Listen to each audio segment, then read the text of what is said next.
हाँ जी students, so previous video में हमने स्ट्रक्चर ऑफ एटम के बारे में थोड़ा सा बेसिक जर्नल इंट्रोडक्शन हमने किया था। अब हम देखते हैं कि हमने इस यूनिट में आपका 1 बाय 1 कौन कौन से कंसेप्ट हमने स्टडी करने हैं डिटेल से। ठीक है, अब हमने लास्ट वीडियो में फंडामेंटल पार्टिकल्स के बारे में पढ़ा था, कौन कौन से होते हैं, इलेक्ट्रॉन, प्रोटॉन एंड न्यूट्रॉन। ठीक है, अब सबसे फर्स्ट काम तो हमारा यही है कि हम यहाँ पे स्टडी करेंगे डिस्कवरी ऑफ फंडामेंटल पार्टिकल्स। ठीक है, मीन्स हमने करनी है यहाँ पे discovery of electron, discovery of proton and discovery of neutron. Discovery of electron जो हम करेंगे वो हम करेंगे कैथोड रे एक्सपेरिमेंट से। कैथोड रे एक्सपेरिमेंट आपके पास होगा एक, वहाँ से आप करोगे। ऐसे ही हम प्रोटॉन की स्टडी भी किसी पर्टिकुलर एक्सपेरिमेंट से करेंगे and same happens with neutron. ठीक है, अब हमने फंडामेंटल पार्टिकल को डिस्कवर कर लिया। उसके बाद हम जाएंगे यहाँ पे मॉडल ऑफ एटम पे।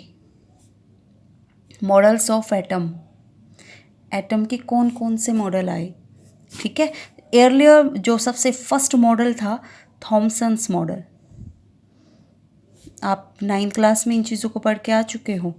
थॉमसन मॉडल ऑफ एटम, सबसे फर्स्ट मॉडल जो एटम का आपके पास आया था, जिसको थॉमसन ने दिया था, जे थॉमसन ने, एंड वाटरमेलन के साथ उसको कंपेयर किया था। ठीक है, वो हम स्टडी करेंगे। सेकंड हम यहाँ पे करेंगे Rutherford's model, Rutherford's model of atom. उसके बाद हम यहाँ पे आपका जर्नल इंट्रोड्यूस करेंगे एटॉमिक नंबर क्या होता है भाई, क्योंकि एटम के बारे में यहाँ से हमें कुछ ना कुछ नॉलेज ज़रूर मिलेगी।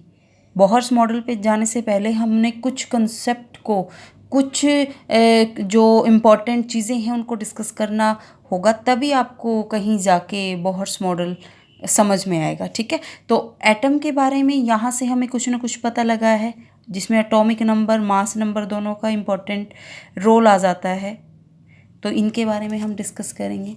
उसके बाद हम जर्नल डिस्कस करेंगे कि आपके पास बहुत सारे एलिमेंट्स होते हैं, कुछ आइसोटोप्स होते हैं, आइसोटोन्स होते हैं, आइसोबार्स होते हैं। क्या होते हैं भाई ये इतनी टिपिकल सी चीज़ें क्या लग रही हैं। आइसो इलेक्ट्रॉनिक होते हैं। उसके बाद आप उन डेवलपमेंट्स को पढ़ोगे जिनके बिहाफ पे आगे जाके बोहर्स मॉडल ऑफ एटम आया, जो बहुत सक्सेसफुल मॉडल माना जाता है अब तक।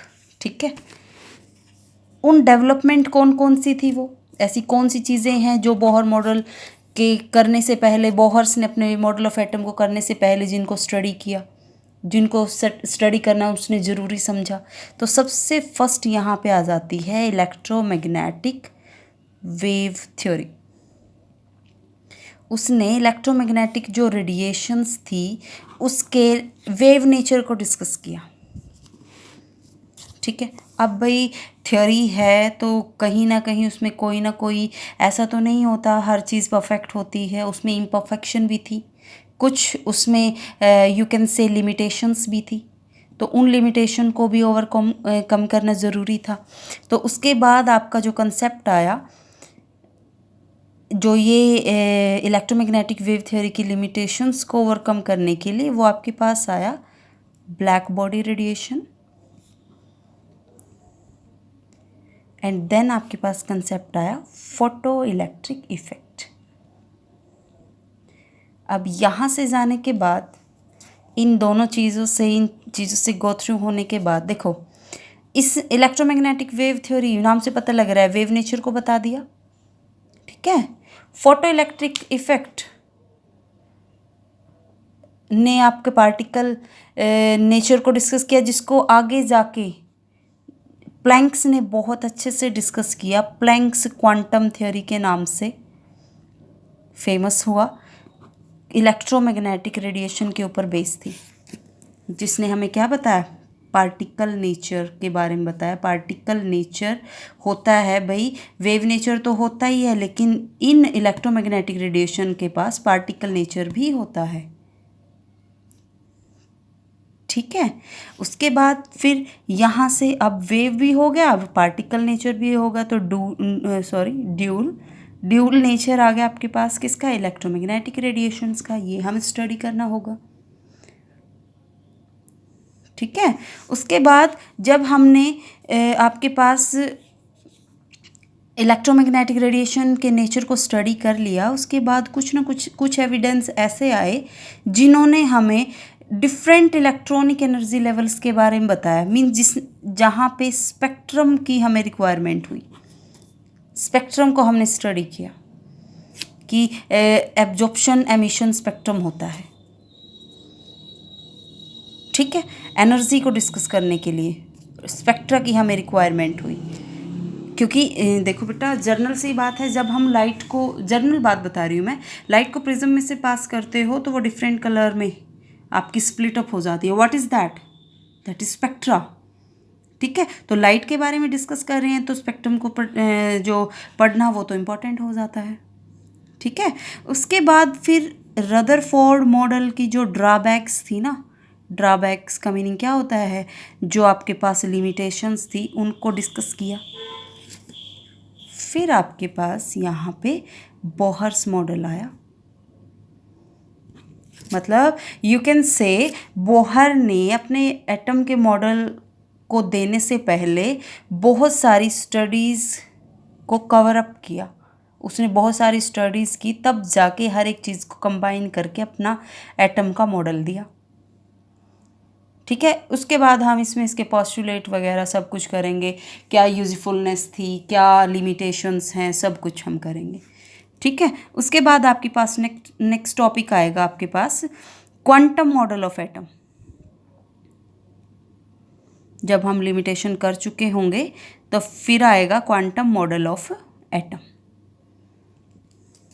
जिसमें हम dual nature of matter and radiations को पढ़ेंगे, हाइजनबर्ग्स अनसर्टेनिटी प्रिंसिपल पढ़ेंगे, फेलियर पढ़ेंगे, बोहर मॉडल कहाँ फेल हुआ। ठीक है, स्क्रोडिंजर वेव इक्वेशन पढ़ेंगे, वेव फंक्शन पढ़ेंगे। ठीक है, बहुत सारी चीज़ें, ऑर्बिट क्या होता है, व्हाट इज़ ऑर्बिटल। उसके बाद फिर आपका टॉपिक आ जाता है यहाँ पे क्वांटम नंबर्स। क्वांटम नंबर्स क्या होते हैं? क्वांटम नंबर्स के बाद फिर आता है कि एलिमेंट है भाई, हाइड्रोजन हो गया, एक ले लेती हूँ मैं यहाँ पे, लाइक क्रिप्टॉन में हमने इलेक्ट्रॉन की फिलिंग करनी है, कैसे करोगे? तो उस चीज़ को पढ़ने से पहले फिलिंग ऑफ ऑर्बिटल आएगा, कैसे आप ऑर्बिटल को फिल करते हो एटम के। तो यहाँ पे हम एक जर्नल सी बात हम बोलेंगे, 3-4 प्रिंसिपल आएंगे बीच में, पॉली एक्सक्लूजन प्रिंसिपल, सारी चीज़ें हम डिस्कस करेंगे। शेप आएगी कि ऑर्बिटल जो होते हैं उनकी शेप क्या होती है, बहुत सारी चीज़ें। ठीक है, उसके बाद लास्ट टॉपिक आपका आ जाएगा इलेक्ट्रॉनिक कॉन्फ़िगरेशन। ठीक है, सो सबसे फर्स्ट टॉपिक आपका हम स्टार्ट करते हैं, एंड आपका जो फर्स्ट टॉपिक है that is the discovery of fundamental particle. Book में से करवाऊंगी, ध्यान से देखना। ठीक है, क्योंकि उसमें डायग्राम वगैरह हैं एंड मेरी ड्राइंग इतनी अच्छी नहीं है, तो वहाँ से आपको इजी समझ आ जाएगा। ठीक है, तो हम बुक से करते हैं सबसे first topic, and your topic is discovery of fundamental particle में discovery of electron, study of cathode rays. ठीक है, so let us start with our book. तो बुक पे आ जाते हैं।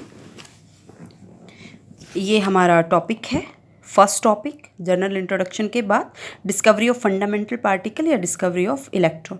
अब देखो बेटा, जब हम छोटे थे, या आप भी करते होंगे, आई डोंट नो दैट, हम क्या करते थे, ऐसे पेन को अपने हेयर्स पे रब करते थे। नीचे हम ग्राउंड पे कागज़ के टुकड़े डाल देते थे, छोटे छोटे बारीक बारीक से। जब हम रब करके उन टुकड़ों को उठाते थे ना, तो वो टुकड़े जो होते थे कागज़ के, वो हमारे पेन के साथ चिपक जाते थे। है तो ये खेल था हमारे लिए, that is game, that was game for us. But ये बहुत इंपॉर्टेंट कंसेप्ट है जो इस टॉपिक की फर्स्ट लाइन में दिया हुआ है कि आपके पास क्या होता है, electrical nature, frictional electricity produce होती है वहाँ पे जब हम जो आपके पास ग्लास या इबोनाइट की रोड होती है उसको सिल्क या फर, हम तो बालों के साथ करते थे, ठीक है, तो वहाँ से जब हम रबिंग करते हैं तो जो ये पेन या जो भी आपके पास इबोनाइट की रोड होती है उसमें क्या प्रोड्यूस होता है, फ्रिक्शनल इलेक्ट्रिसिटी। इसी की वजह से जो कागज़ के टुकड़े हैं वो इस पेन पे चिपक जाते थे, ठीक है। और फेराडे ने भी आपका जो इलेक्ट्रोलिसिस का कंसेप्ट है वो स्टडी किया था। यहाँ से मैं ये चीज़ें क्यों बता रही हूँ, ये मैं चीज़ें इसलिए बता रही हूँ कि इलेक्ट्रॉनिक, यहाँ पे इलेक्ट्रॉनिक वर्ड का यूज़ हुआ, इलेक्ट्रोलिसिस वहाँ पे हुई, ठीक है। तो मीन्स हमने इलेक्ट्रिकल नेचर ऑफ मैटर बोला है, तो वो हमें कुछ ना कुछ इंडिकेशन तो देता है फंडामेंटल पार्टिकल्स के बिहाफ पे, ठीक है।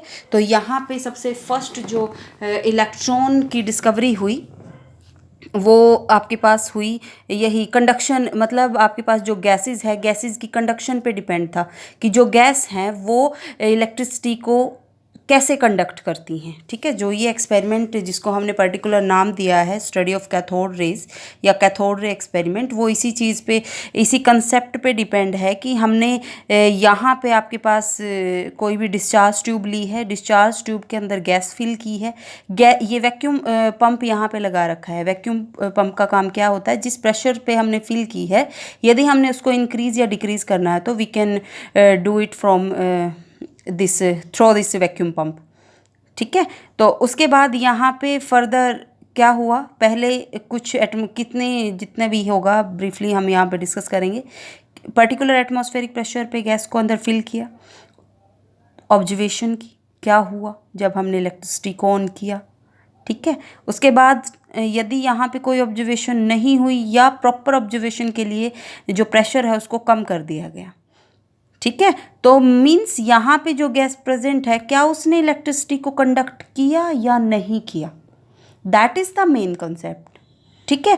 तो यही हम यहाँ पे स्टडी करेंगे कि आपके पास जो डिस्कवरी ऑफ इलेक्ट्रॉन है वो किसका रिजल्ट था, वो रिजल्ट था कि जो गैस है उसने इलेक्ट्रिसिटी को कंडक्ट कैसे किया, क्या हुआ, क्या ऑब्जर्वेशन वहाँ पे हुई। तो ये सबसे फर्स्ट आपकी ऑब्जर्वेशन की थी विलियम क्रुक ने 1879 में स्टडी की थी, conduction of electricity through gases.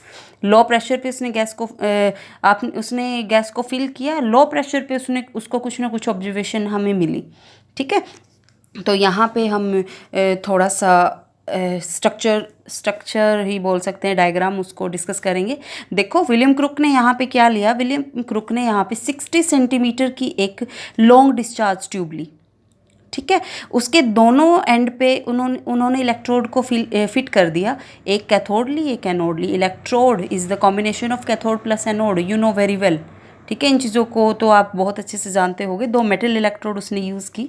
उसके बाद उसने क्या किया, जो गैस है उसको इस डिस्चार्ज ट्यूब में अंदर फिल कर दिया, ठीक है। डिस्चार्ज ट्यूब की साइड में उसने आपका एक स्टॉप कॉक लगा दिया and we can stop cock जो ये है इसको कनेक्ट कर दिया वैक्यूम पंप के साथ, ठीक है, ताकि जो प्रेशर है उसको कम या ज़्यादा किया जा सके, ठीक है, अकॉर्डिंग जो भी आपकी वहाँ पे डिज़ायर वैल्यू होगी उसके अकॉर्डिंग। उसके बाद जो ये ट्यूब है इसको बोल दिया गया क्रुक ट्यूब, इसको हम बेसिकली अब बोलते हैं, ठीक है। अब देखो ऑब्जर्वेशन उसने क्या की, इस डिस्चार्ज ट्यूब के अंदर उसने हाई वोल्टेज अप्लाई किया, ठीक है। जब उसने गैस को 1 एटमॉस्फेरिक प्रेशर पे फिल किया, 1 एटमॉस्फेरिक पे उसने फाइंड आउट किया, जैसे आप हाई वोल्टेज देते हो 1 एटमॉस्फेरिक प्रेशर वाली गैस को, वहाँ पे जो गैस है उसमें मतलब इलेक्ट्रिसिटी कंडक्ट ही नहीं हुई, मीन्स वहाँ पे कोई ऑब्जर्वेशन वो शो नहीं करता। देखो ये पॉइंट, ये रिजल्ट यहाँ पे दिए हुए हैं कि when the gas pressure inside is 1 atmosphere no current flow through the electrode. इसका रीज़न क्या हुआ, क्योंकि जो गैस है that is the poor conductor of electricity, ठीक है। अब इसका क्या अब तो हमने तो इलेक्ट्रिसिटी कंडक्ट करने वाली गैस को यूज़ करना था, बट उसने इसी में कुछ चेंज किया। उसने क्या किया, उसने 1 एटमॉस्फेरिक प्रेशर से प्रेशर को डिक्रीज़ कर दिया, उसने 10⁻⁻² एटमॉस्फेरिक प्रेशर का यूज़ किया, ठीक है। उसने क्या फाइंड आउट किया, जैसे ही उसने प्रेशर को डिक्रीज़ किया तो उसे यहाँ पे ऑब्जर्वेशन मिली कि एक जो कलर्ड ग्लो है वो ऑब्जर्व हुआ इलेक्ट्रोड के बीच में। अब वो जो कलर है वो किस टाइप का होगा, वो नेचर जो गैस है, गैस की नेचर के ऊपर डिपेंड करता है कलर। ठीक है, तो ये एक ऑब्जर्वेशन हुई। बट फिर उसने क्या किया, प्रेशर को और ज़्यादा डिक्रीज़ करने से पहले उसने जो आपके पास एनोड है, एनोड के बियॉन्ड मींस एनोड के परे यहाँ पे उसने ट्यूब में एक क्या लगा दिया, फ्लोरोसेंट मटेरियल का यूज़ कर दिया, फॉस्फोरेसेंट मटेरियल आप बोल सकते हो, जिंक सल्फाइड का। मींस ये मटेरियल क्या होता है जिस पे हम मींस कोई भी जो आपके पास रे है यदि वो फॉल करती है तो ग्लो प्रोड्यूस होगी यहाँ पे। ठीक है, फिर उसने क्या किया, जिंक सल्फाइड की स्क्रीन लगाने के बाद उसने प्रेशर को और ज़्यादा डिक्रीज़ कर दिया। एंड थर्ड ऑब्जर्वेशन में यू कैन सी प्रेशर उसने कितना कर दिया, 10⁻⁻⁴ एटमॉस्फेयर। जैसे उसने प्रेशर को कम किया, वोल्टेज अप्लाई की, उसने फाइंड आउट की इस स्क्रीन के ऊपर ग्रीनिश ग्लो। उसने ये फाइंड आउट किया कि कुछ ना कुछ इनविजिबल रे इस ट्यूब के थ्रू आपकी एमिट हो रही है कैथोड से, जो होल उसने एनोड में बनाए थे उसमें से पास होके किस पे फॉल कर रही है, जिंक सल्फाइड की स्क्रीन पे फॉल कर रही हैं। इन इनविजिबल रेज को उसने नाम दे दिया कैथोड रेज। ठीक है, कैथोड रेज। अब कैथोड रेज आपके पास क्या होती हैं, you must have to know. अब यहाँ से हमें एक ऑब्जर्वेशन तो मिली, कैथोड से प्रोड्यूस हुई, मीन्स नेगेटिव चार्ज से प्रोड्यूस हुई। ठीक है, पॉजिटिव के गो थ्रू होके स्क्रीन के ऊपर गई। ठीक है, अब यहाँ से कुछ ना कुछ प्रॉपर्टी होंगी बेटा कैथोड रेज की, वो हम स्टडी करते हैं। देखो, जे थॉमसन ने 1897 में बहुत सारे आपके पास एक्सपेरिमेंट किए उन्होंने कैरी, वहाँ से उन्होंने कैथोड रे की जो प्रॉपर्टी है उनको डिस्कस किया। सबसे फर्स्ट उन्होंने क्या बोला, उन्होंने बोला कि कैथोड रे आपकी स्ट्रेट लाइन में ट्रेवल करती है। अब इसका डिस्क्रिप्शन उन्होंने कैसे दिया, देखो यहाँ पे उन्होंने क्या किया, कोई ऑब्जेक्ट रखा कैथोड रेज के पाथ में, उसने फाइंड आउट किया एट द स्ट्रेट, बिल्कुल सीधी उसकी जो शेडो है उस ऑब्जेक्ट की वो बिल्कुल सीधी आपकी जिंक सल्फाइड की स्क्रीन यहाँ पे लगाई तो शेडो उसको ऑब्जर्व हुई। ठीक है, तो उसने क्या फाइंड आउट किया कि भाई वो स्ट्रेट लाइन में मूव करती है। अब देखो हम खड़े हैं, बिल्कुल एक्चुअल में हमारे बैक साइड से यदि कोई लाइट फॉल करेगी तो आगे हमारी शेडो दिखाई देगी। इसका मीनिंग क्या हुआ कि जो पीछे से लाइट आ रही है यदि शेडो आगे दिखाई देती है तो इसका मीनिंग हुआ कि वो स्ट्रेट लाइन में मूव कर रही है। तो ये इसकी फर्स्ट ऑब्जर्वेशन हुई कि they can move in straight line, first property. Second property क्या हुई कि कैथोड रे आपकी मटेरियल पार्टिकल की बनी होती है। अब इसकी ऑब्जर्वेशन उन्होंने कैसे की, उन्होंने क्या किया, एक मिक्का बिल्कुल लाइट जो सब्सटेंस है उसका बना हुआ व्हील यहाँ पे रख दिया कैथोड रेज के पाथ में। उन्होंने फाइंड आउट किया कि इस व्हील ने रोटेट करना शुरू कर दिया।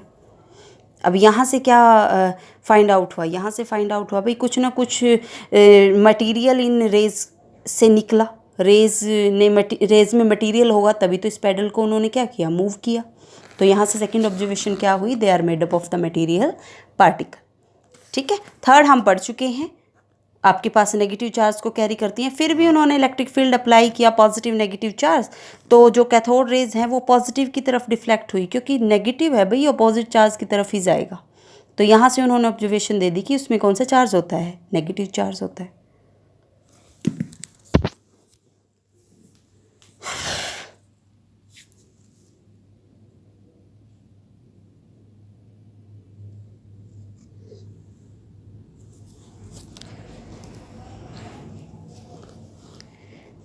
ठीक है, लाइट प्रॉब्लम हो गया बेटा, आई थिंक वर्ड से समझ जाना प्लीज़।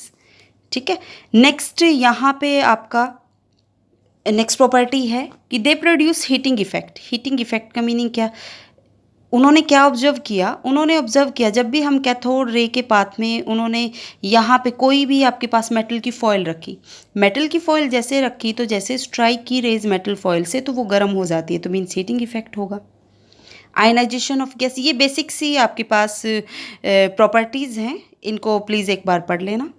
ठीक है, उसके बाद हम नेक्स्ट यहाँ पे यहाँ पे उन्होंने फिर इन प्रॉपर्टीज़ से क्या डिस्कस हुआ वो चीज़ हम पढ़ते हैं, विच इज़ वेरी इंपॉर्टेंट। तो 2 इम्पॉर्टेंट रिजल्ट यहाँ से निकल के आए। सबसे फर्स्ट रिजल्ट था कि मटेरियल पार्टिकल की बनी होती है कैथोड रेज, ठीक है। सेकंड क्या हमने कैरी किया यहाँ पे कि cathode rays carry negative charge. ये 2 इम्पॉर्टेंट ऑब्जर्वेशन थी जिनके बेसिस पे हमने ये बता दिया कि नेगेटिवली चार्ज जो मटेरियल पार्टिकल है ना, जो कैथोड रे कंसिस्ट करती हैं, वो आपके पास क्या होते हैं, इलेक्ट्रॉन्स होते हैं, ठीक है। क्योंकि इलेक्ट्रॉन्स पे कौन सा चार्ज होता है, नेगेटिव चार्ज होता है, ठीक है। अब नेक्स्ट कल हम डिस्कस करेंगे कि इलेक्ट्रॉन जो है उसका मास हम कैसे डिटरमाइन करेंगे, how we determine the charge on electron, ठीक है।